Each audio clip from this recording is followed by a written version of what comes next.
Hello guys, welcome to my YouTube channel Poras Mavi. दोस्तों, मैं इस वीडियो के अंदर मगध साम्राज्य आपको समझाने जा रहा हूँ। अच्छी तरीके से इसको समझें मगध साम्राज्य को। और आपको जो भी पेपर में देखने को इससे क्वेश्चन मिलते हैं मगध साम्राज्य से, तो आप उनको आसानी से कर दोगे। बच्चों, मगध साम्राज्य आप अपनी कॉपी पे नोट करते जाएं। जो था वो 544 बीसी से इसकी अवधि थी 185 बीसी तक। मतलब 544 बीसी से 185 बीसी तक इसका साम्राज्य चला। अब आपका मगध साम्राज्य जो था वो उस समय का सबसे शक्तिशाली महाजनपद था।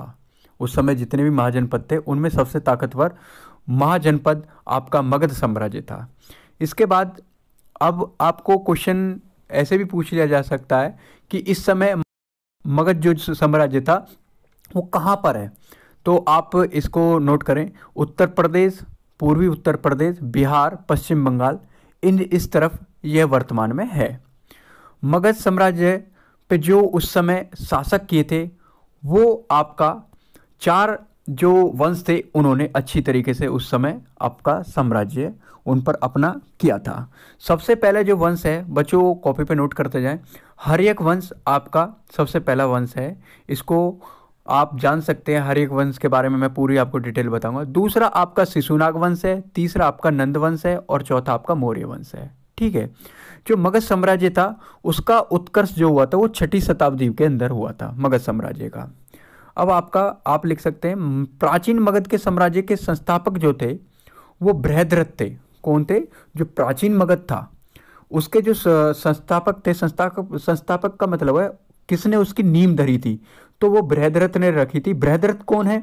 बृहद्रथ आपका महाभारत के समय में जो जरासंध थे वो आपका बृहद्रथ का पुत्र था।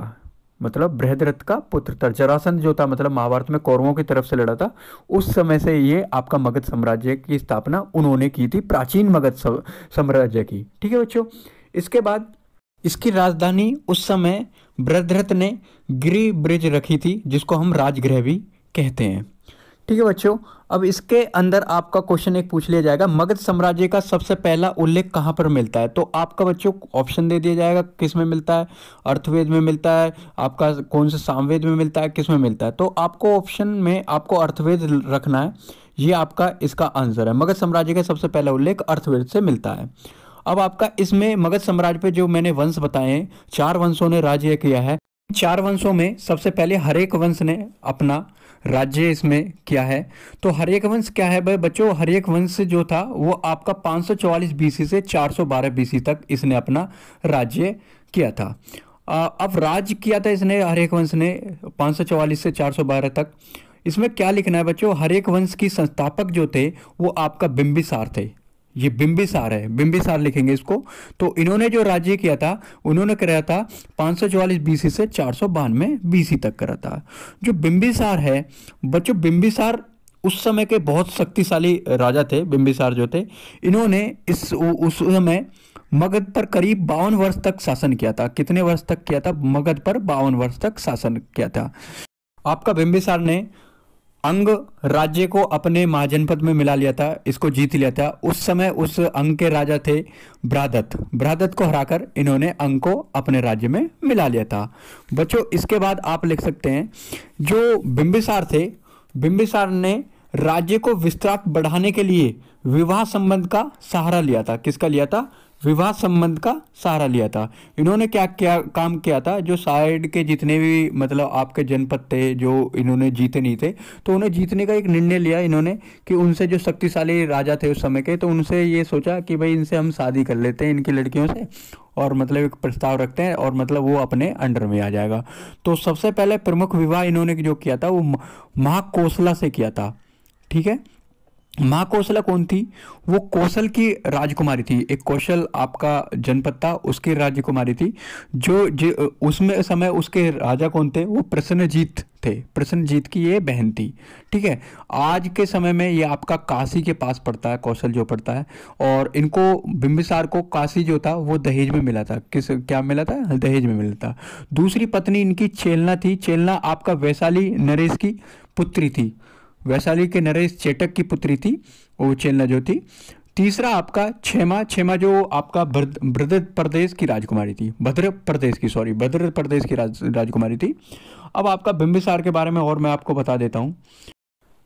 इन्होंने अपने पुत्र जो अज्ञातशत्रु था उसको अंग राज्य के ऊपर अपना उपराजा बना दिया था उसका, कि मतलब उसकी रेख देख करे तो अज्ञातशत्रु उसका उपराजा बना दिया था। पूछा जा सकता है कि अंग राज्य का उपराजा मतलब कौन बना दिया था? अज्ञातशत्रु को उसको सौंप दिया था, अज्ञातशत्रु को।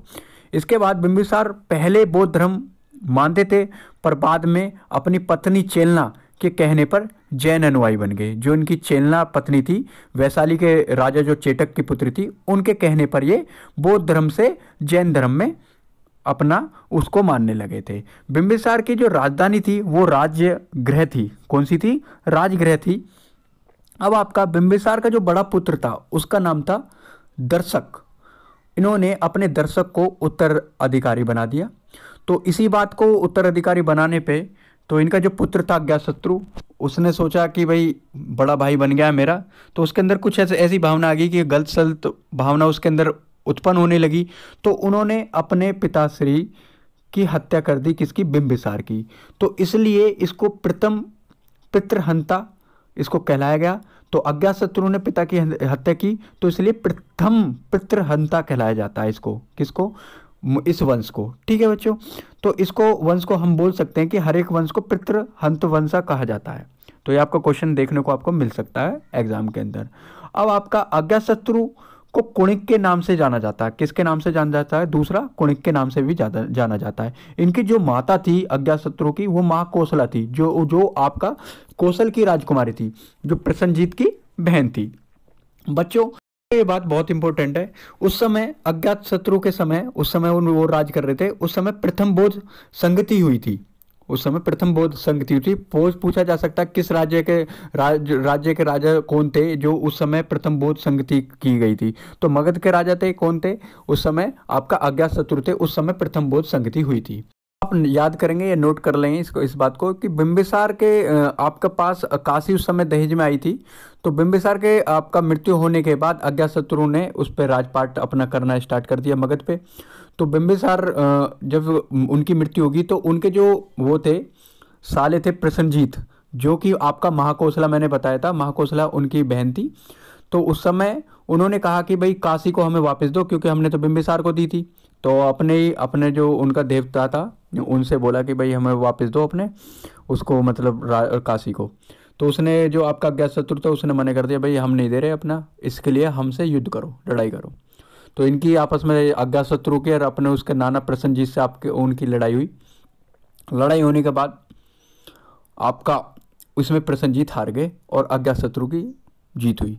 तो उसमें क्या काम करा भाई? प्रसन्नजीत ने अपनी पुत्री का शादी अज्ञातशत्रु से कर दी, जिसका नाम था वाजिरा सा। वाजिरा नाम था उनकी पुत्री का।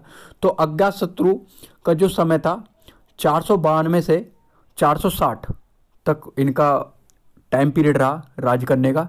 मगध पर टोटल आपका 32 वर्ष राज किया। क्वेश्चन पूछा जा सकता है कि अज्ञातशत्रु ने कितने वर्ष राज किया? 32 वर्ष किया आपका इसमें राज। ये आपका जैन धर्म के अनुयायी थे अज्ञातशत्रु। ये भी आपका पूछा जा सकता है क्वेश्चन। बच्चों इसके बाद इनका पुत्र उदयन हुआ। उदयन ने जो शासक किया था वो आपको 460 से बीसी से 444 बीसी तक किया। टोटल आपका 16 वर्ष इन्होंने राज किया आपका उदयन ने। अब बात आती है उदयन। भाई उदयन ने भी जैसे आपका अज्ञातशत्रु ने अपने पिता बिंबिसार की मृत्यु कर दी थी, इसी तरीके से अज्ञातशत्रु की मृत्यु उसके पुत्र उदयन ने कर दी। बच्चों किसने करी? उदयन ने कर दी।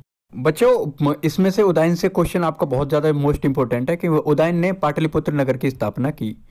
ये आपको क्वेश्चन पूछा जा सकता है। पाटलिपुत्र का उस समय नाम जो था वो कुसुमपुरा कहा जाता था। क्या कहा जाता था? कुसुमपुरा कहा जाता पाटलिपुत्र को। जो उदयन के बाद उनका पुत्र अनिरुद्ध पैदा हुआ। अनिरुद्ध के बाद उनका पुत्र मुंडा हुआ और उसके आपके बाद इसका अंतिम शासक नागदशक था। ठीक है बच्चों, इस वंश को आपको पितृहंता वंश कहा जाता है। ये आप बात नोट रखना क्योंकि ज़्यादातर क्वेश्चन पूछा गया है।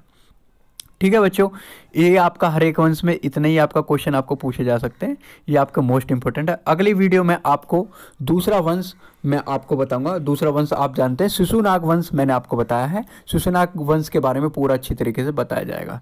ठीक है बच्चों, धन्यवाद मेरी पूरी वीडियो को देखने के लिए, और इसको लाइक और शेयर जितना हो सके उतना करें। देखो जितना आपका प्यार मिलेगा उतना मैं आपको मोस्ट इंपॉर्टेंट क्वेश्चन इस तरीके से आपको बताता रहूँगा। आपको इसमें से जितने भी मैंने क्वेश्चन बताए आप किसी भी पेपर में से उठा लें और ये देखें कि मगध साम्राज्य से हर एक वंश से कितने क्वेश्चन आपको इसमें से मैच होते हैं। तो ज़्यादातर आपको मैच होंगे। तो अच्छा बच्चों, चलते हैं। नमस्कार दोस्तों।